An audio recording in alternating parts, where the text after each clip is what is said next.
Welcome to episode 2 of the Influencer series by Press for Time. I'm your host, Benny Rose, and I have another special guest for you today. Today is a guest that you may not know who they are, but I guarantee you've seen their work. Oh, what a cute dog. Thank you. Stupid. Fuck you. Oh my god! That scared the fuck out of me. This specific person makes unique content. This person utilized a platform known as Omegle for a while and used other social media platforms where there would be live streaming. There would be kind of, my way of remembering is like chat roulette. There we go. I'm going to show my age. Chat roulette was basically, you just randomly bump into people and you'd find people that might be weird, offensive, but then you met Hyphonix. What's up, Patrick? How the hell you know my name? Wait, how did they know my name? What the fuck is Wait, that? no, how did they know my name for real? His name Patrick? What the? Hey, what's his name? What's my name? Can I check my notes? Sure. Sure. It's right here. It's Patrick. What the? What better way than to talk about the mind behind it on this next episode of Pressed for Time.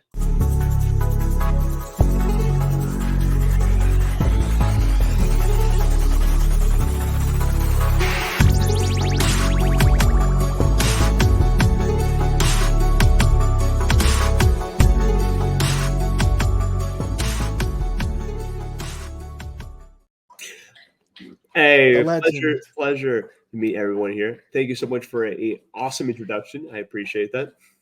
Thank you. Listen, you let me know also, how would you like me to address you? Are you the legendary Hyphonix? Because Hyphonix works. Yeah. So cool. So it's great to meet you again, and thank you so much for taking the time to talk today. This is a unique kind of content, right? Because we're usually seeing a different side of you, and this is really special. So thank you. No, absolutely. I'm excited because there's a lot to it. Realistically, besides just the surface of all the jump scares and everything like that, there's just so much to it that makes it complex. Right. And you've been doing this for quite some time. And correct me if I'm wrong, Omegle was that big platform. Obviously, rest in peace at this point. I know we do have the Omegle TV, which is kind of the new vein of that, if you will. Yeah, so like TV is like basically the replacement for Omegle. And who knows if that website will also exist, but it's been there at the same time with Omegle. Okay.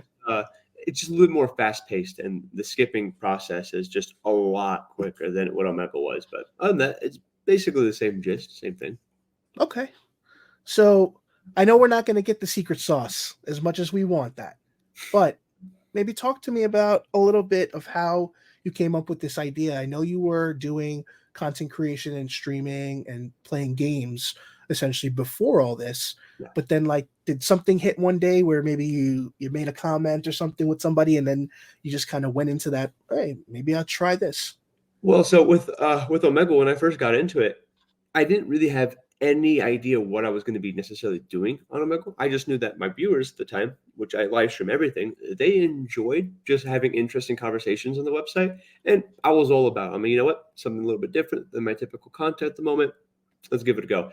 And as I continued to do it, people really enjoyed when I started doing like different skits and different ideas that they would suggest for me to be like, hey, John, how about instead of playing this character, you have them focus on something else, and then at the same time try to maybe scare them or something, and try different variations of different things. And I did. I tried so many different ideas and so many different things, and so many things did so bad. Some things did great. For the most part, it was just a lot of hit or misses. And it wasn't until after a few months, I'd say about a year, no, actually a full year of just doing Omegle and trying different things, that an idea arose that was so simple, yet so effective. Even I didn't think how amazing it would have been. But before we got into the whole jump scaring and everything that we do today, it was about hacking two calls, bringing them together and popping up in between both of them and scaring them. And as simple as it was such a complicated idea to figure it out, how to really execute it. But it turned out to be a massive success for my channel and everything. And I was blown away. I realized, we hit something. just my mere existence popping up in between conversations is somehow the scariest thing to people. And we really took off with that. And that just had so many different iterations that we changed as time went on, and, brought it to where we are today, where realistically it's just a very quick interaction. And if I have the chance to play a jump scare, if they don't run away, maybe I can still mess with them with other clips. But people are extremely fast-paced, and their attention spans have gone down tremendously since I first started doing Omegle. So it's hard now, even than before. Understood. Now, would you say also a big part of that is, now that you've really established yourself as the character that you've created and the different personas, do you find yourself getting caught and people knowing who you are and being more positively excited versus terrified? Because obviously the idea of you scaring them, even if you just do like the quick smile, there's certain physique that you add to it where just you don't even have to really boo them or anything. It's just your presence. But do you feel you're finding more people know who you are now and go, oh my God, it's you, Yeah, so since things have really blown up on social media, on short format, and even YouTube shorts and videos, it has gotten to a point where I will come across somebody. I have yet to say a single word. I have yet to even look towards their way, and they go, I know who you are. Do it. Do it. No, do it. No, I'm not here. I don't know you. You could go ahead and do it whenever you're ready. And I'll let them know. And most of the time, I will just say, I can't scare you. You know what's going on. I'm going to go. Have a wonderful night. There are times that I'm so lucky, it doesn't happen often, that they're still gullible and I can still scare them. But for the most part, even if I did do a jump scare, they would go, yeah, I was expecting that. I'm like, you just told me to do it. So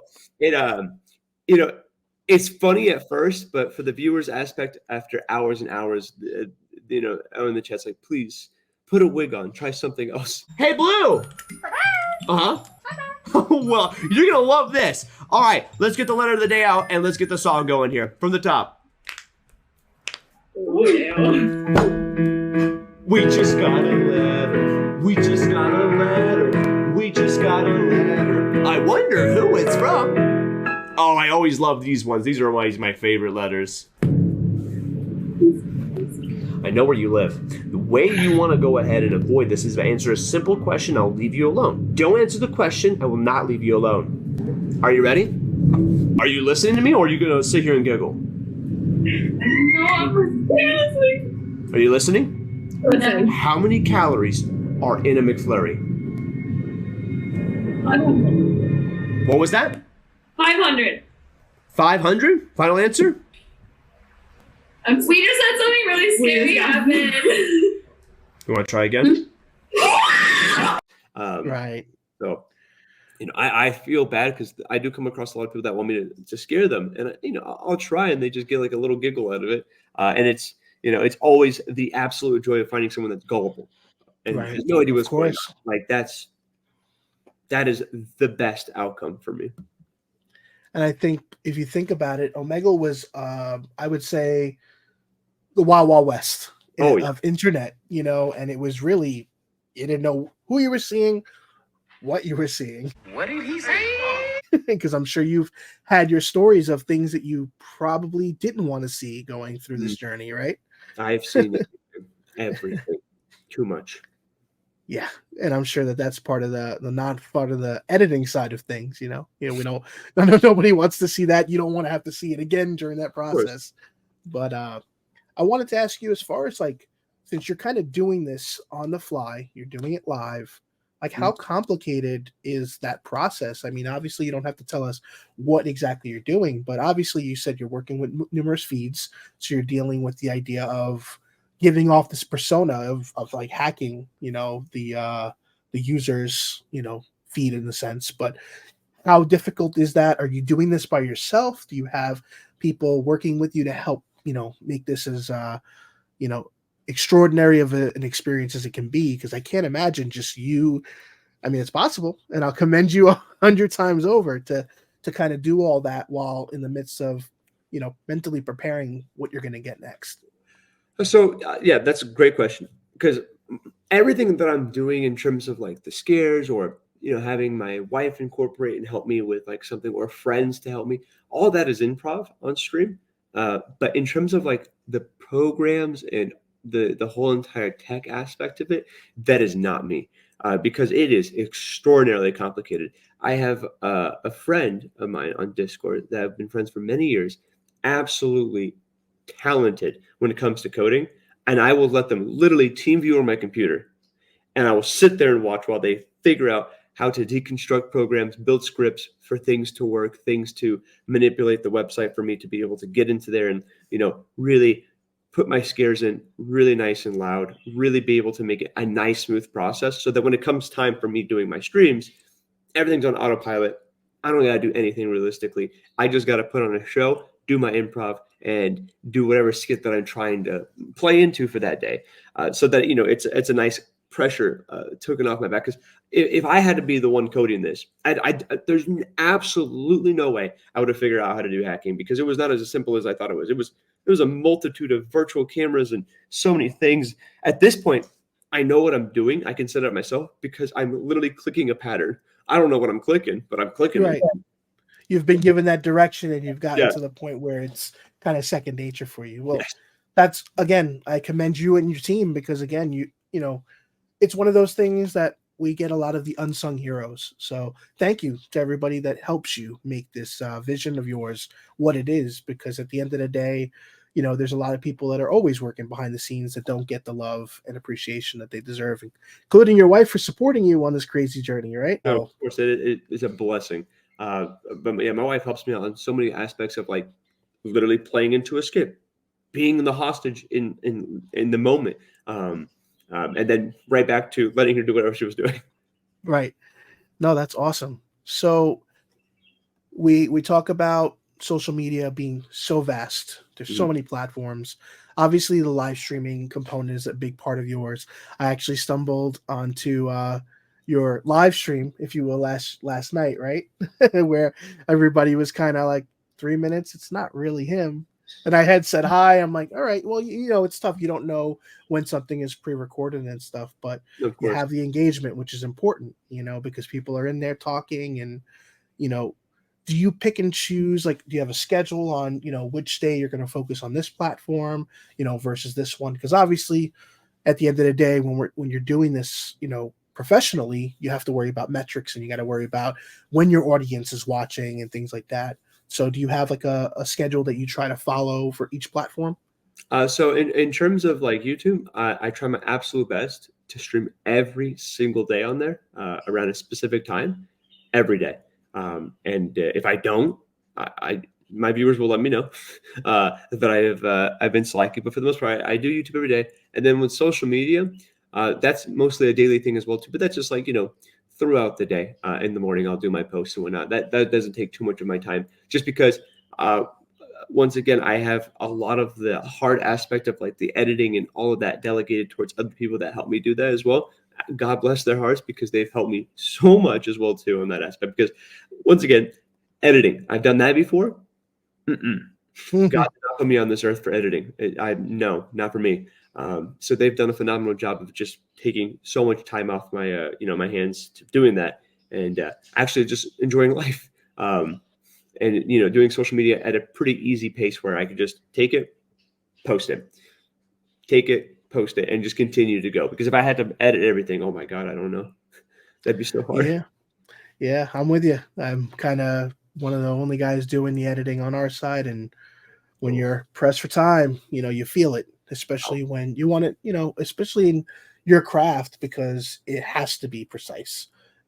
With what we're doing, there's a lot of organic here that just is natural. But when you're working at, obviously checking somebody's reaction to something and then making sure those clips and everything works, I can imagine the stress that your team goes through. But in the end, I think it's all worth it, because you have something that, I think shows just the unique creativity that no one else is doing.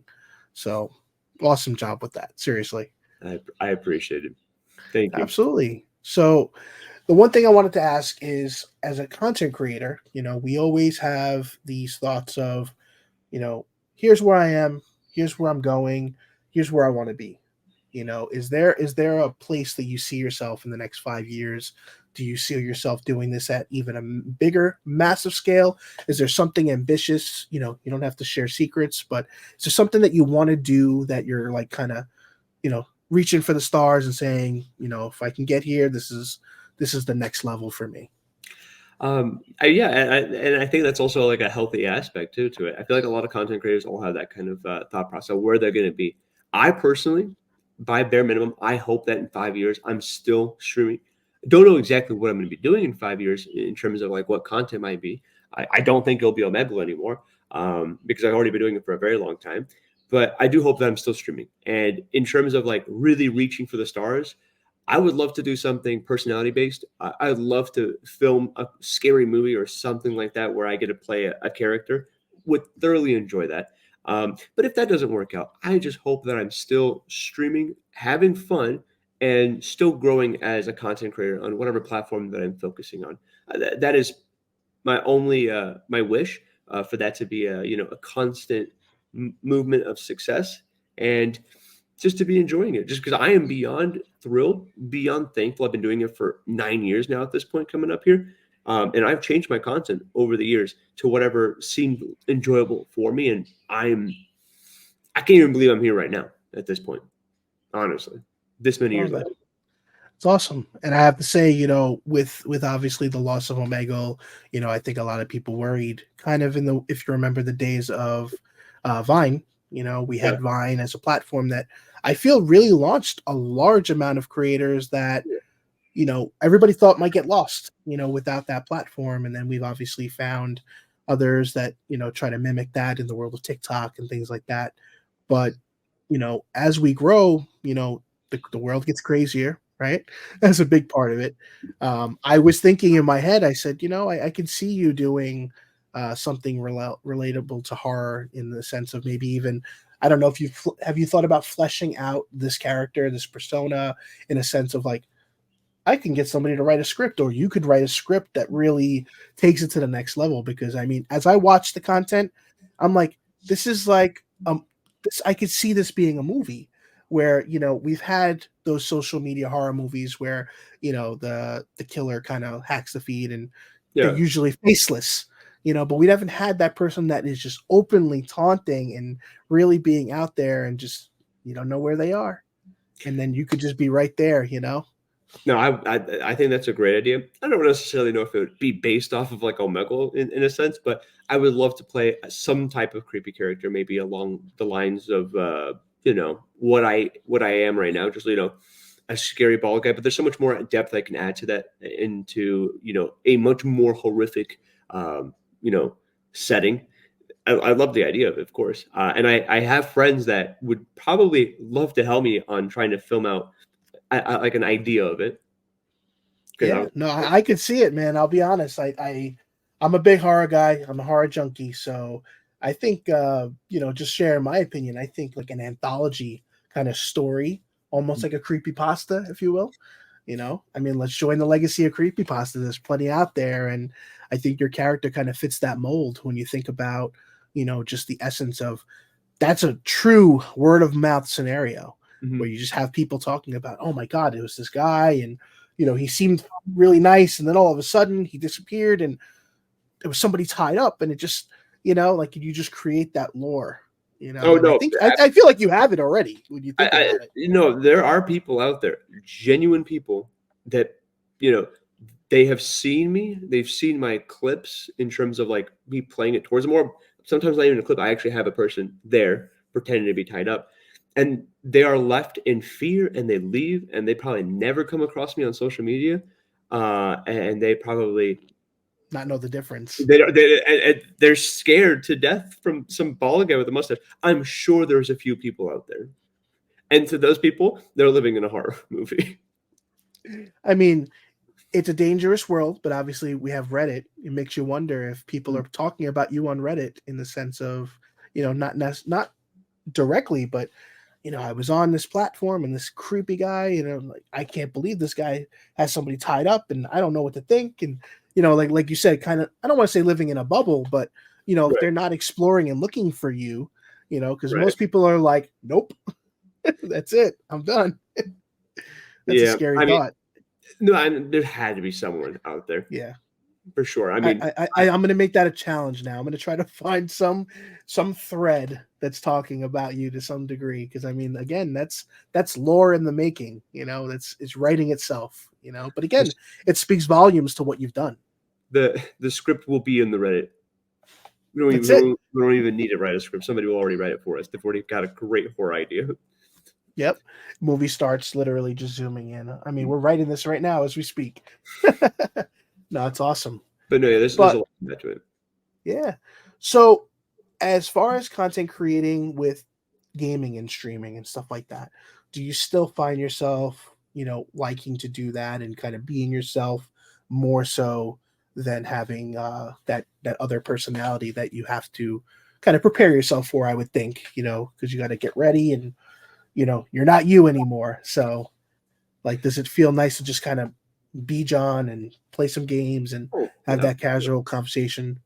Yeah, no, of course. I my viewers, if I even play some games, they thoroughly enjoy it. They like the chill aspect of it rather than the complete quick off the top of trying to do so many things. And I have done gaming for many years before I ever did Omegle, which I loved it. And a lot of those people that watched me way back, they still watch me to this day. They still play some of the games that I play, and they'll still give me updates about the game they're playing. And I, at this point, like, I've built such a community where I have like left a little mark in every game I've played. Like, I have games I play, like, for example, Clash of Clans 9 years ago.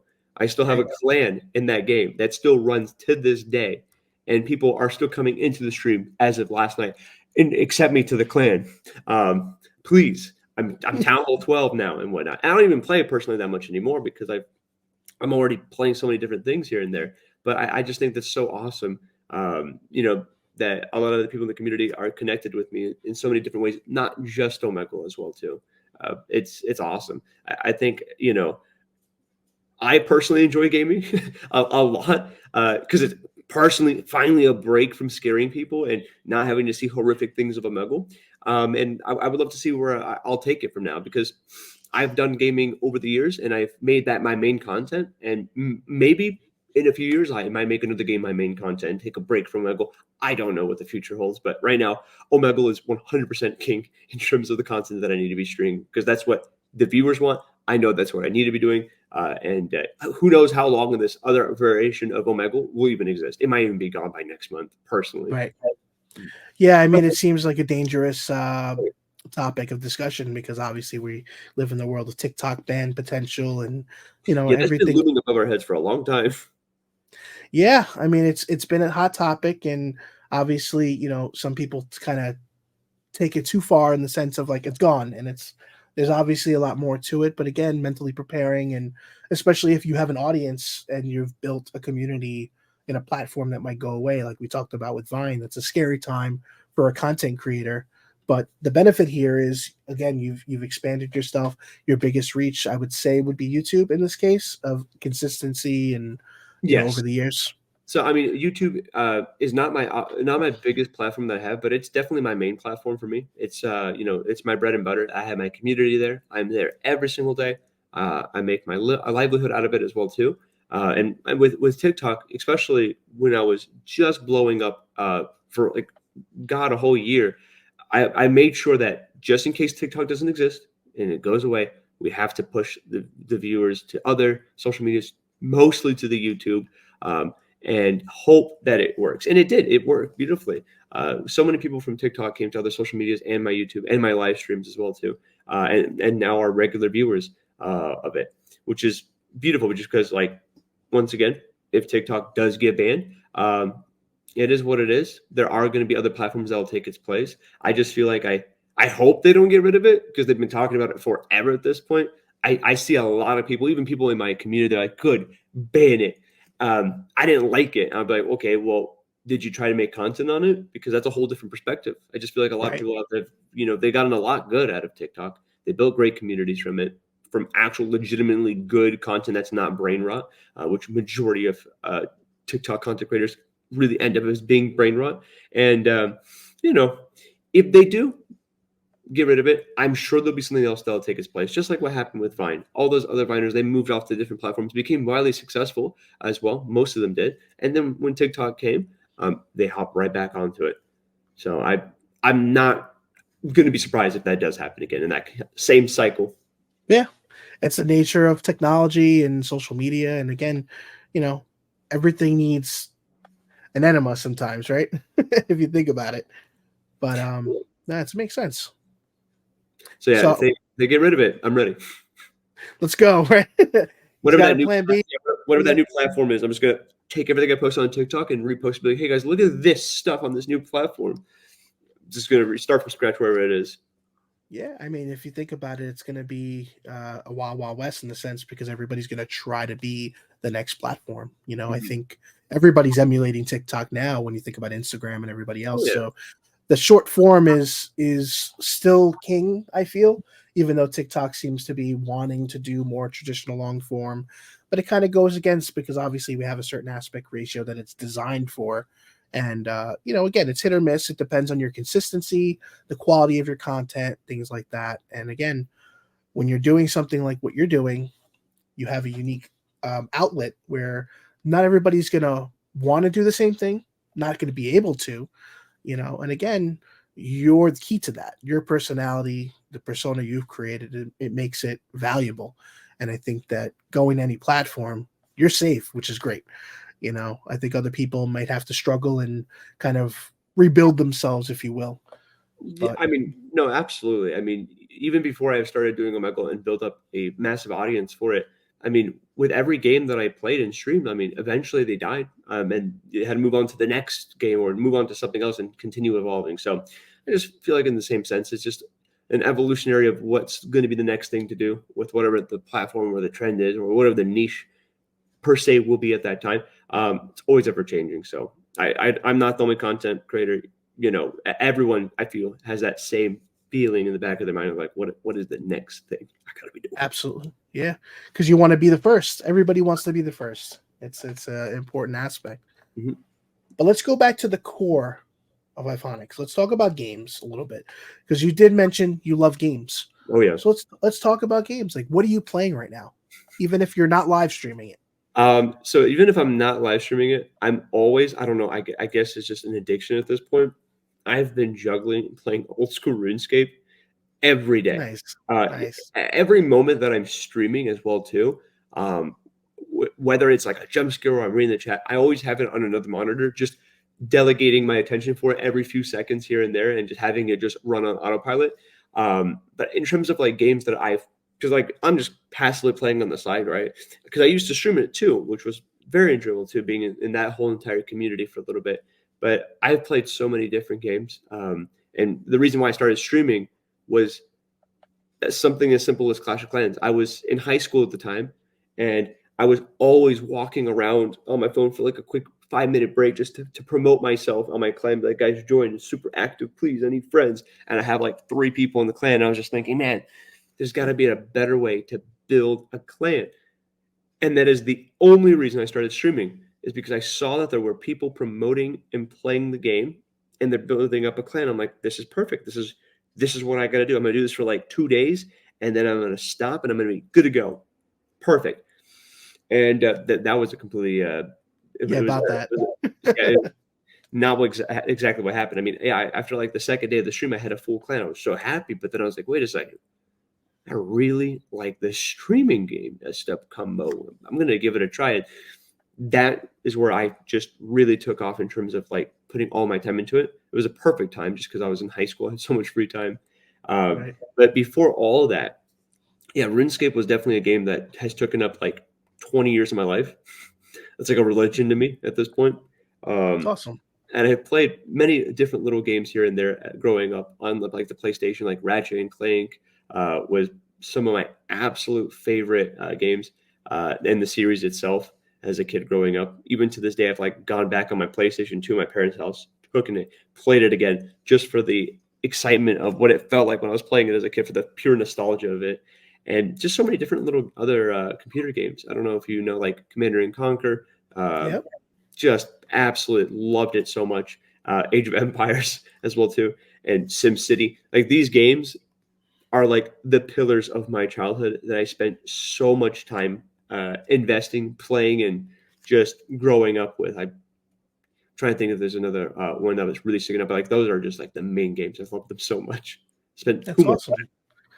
Well, it's great because you've maintained that relationship with these games because you've played them for so long, and I think as a gamer, we come across things, genres, and different consoles and PC hardware, and sometimes we gravitate away from what we like and what we grew up with, and again, I'm a little older, so you know, I'm not a big PC gamer because I've never really had a gaming rig.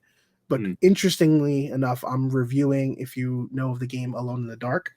I'm mhm. currently working on that game, and it's giving me the nostalgia because I had that game back in '92 when I was 10 years old on a big CRT computer that was running MS-DOS.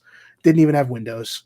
But And hey, it still ran though. Still ran though. right, right. The only thing I was missing was a sound card, and it took me 15 years to discover that there was actually music in this game because all I used to hear was the footsteps, the screaming of the character when they would get attacked, like things like that. But again, the nostalgia of how many years games have been in our lives, and having that love to go back to it. It's really cool. Like I went on YouTube and I'm like, wow, you look at the games then and you look at them now and how much they've changed. But a lot of the games you play, they're very similar. They've evolved visually, but that Oh yeah. aesthetic is going to be the core of what makes a lot of people like those games. Oh no, absolutely. I mean, and I just like brushed the surface of a lot of the games that I've played, but those are just some of the games that I honestly couldn't wait to play whenever they would come out with like a new Ratchet and Clank. I remember saving up money for months to buy it, and just absolutely getting so much out of each game, and then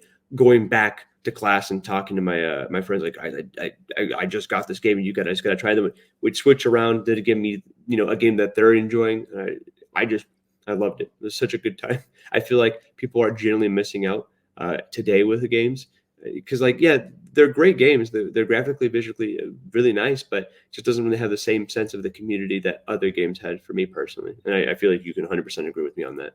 Yeah, Nothing like having like an actual friend there in real life playing whatever game you're playing to then actually have like a legitimate conversation with them in the moment rather right. than just playing a game with somebody on Discord. It just doesn't slap the same. Agreed. Especially when, like you said, like-minded individuals connect, you just get even more passionate. Than But you're already in the zone playing what you love. Then you're hearing people, connect with it. It's such a cool feeling. I don't stream much because I never have the time, but when I do, you get that one or two people, and that's all it takes. All it takes is one person to connect with and just read something that is relatable or makes you think about, like, yeah, I remember that, or you've done that. Like for me, I love playing horror games with like streaming people, and I think that's a big part of the streaming market now. Is a lot of people playing a lot of these PC games with the jump scares and mhm. you know people getting the reactions, but then also, you know, oh, I remember when I played this the first time. Like for me, Resident Evil 1, if you've ever played it or if you've I ever played seen Resident anything, Evil. that dog jumping out the window, I mean, that was life changing. The first time that you literally crap your pants, playing that for the first time, and revisiting something like that and having another, fellow person become a fan of you just because you gave them that nostalgia. It's nothing short of incredible with that, I think. What's your favorite horror game? Hmm. I would have to say it's going to be the original Resident Evil 1. Wow, okay, all right. I have never played the original. I've played the other Resident Evils, and I've done that on stream as well too. And unironically, even though I scare people all the time, and that is my job at this point right now, I hate getting jump scared so Mm, much. But I understand why people like watching me play games like that because I do get skittish. So right. I get it. I understand. So when I was growing up, I did not play any horror games because I was not messing with that stuff because I would always get jump scared so easily in real life in such a normal setting as well too. So Right. I feel like I generally missed out. Well, I was gonna say as I was explaining that portion, I had a feeling you didn't play it Mhm. because usually there's just certain things that I feel like have a specific reaction if Yeah, you've no, seen it, and that's okay, you know. I But feel again, bad. I think you might want to try that game, and I'm talking Start from the like very it's beginning. the original. Like there's director's cuts, there's remakes, and all that stuff.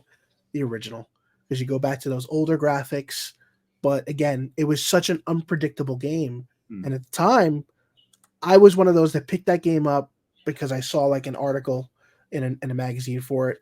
I said, "Oh my god, like this looks awesome. It reminds me of Alone in the Dark," because I had that connection already. I put that game in. I was sweating, man, sweating because there's just certain aspects. The game is quiet for a very long time, but it's not like a movie quiet. You know, like when you watch a horror movie, they make it quiet on purpose because then Mhm. they're just prepping you. No, this game just has that eerie atmosphere, you know, and there's just something to it, you know, the gritty house, and then there's no one around. You know, it's you and your wits, and this is like true survival horror. But yeah, that's just one of those things that, you know, it's I feel it's hard to capture nowadays in a game because Oh, everybody's done it, you yeah, know. no, I mean, I've played a few horror games recently. Well, not recently, but I played a few horror games. Like I fully played through Outlast. Oh my Kind of god. thinking empty insane asylum. You don't have to go into there. You could just close the game, but you still go in anyways. Thoroughly enjoyed that game. I think I even played Outlast 2 as well for just a little bit, but I get the concept. I totally get the enjoyment of progressing and trying your absolute best to not get scared. But I do understand why people like speedrun as well too, because they get to the point where they know exactly what they're doing. They're no longer scared. They're not going to get jump scared anymore. That's also enjoyable to watch as well too. I've watched some speedrunners as well. I would say of all people, you telling me that you don't love the idea of playing scary games, and that game is Creepfest. Oh yeah, That game scared the crap out of me, honestly. yeah, no, So I don't know what. Well, actually, I do know what it is. Growing up early in my childhood, I was getting jump scared all the time from my older brothers, and at that point, that just got me to like the point where I was always on the edge of my seat whenever I would get scared or somebody would scream on the side. So okay. because of that, I was like, okay, you know what?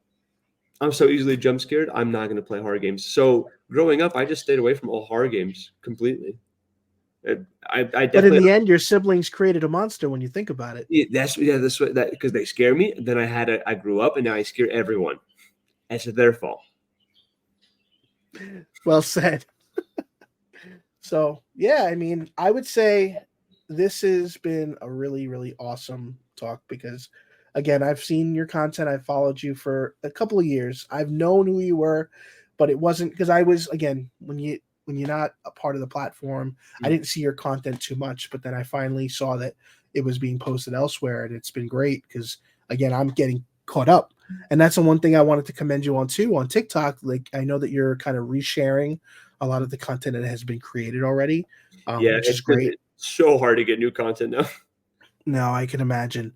But again, it's great because you're building that existing platform in a way where, you know, again, people get to discover you for the first time and it's working.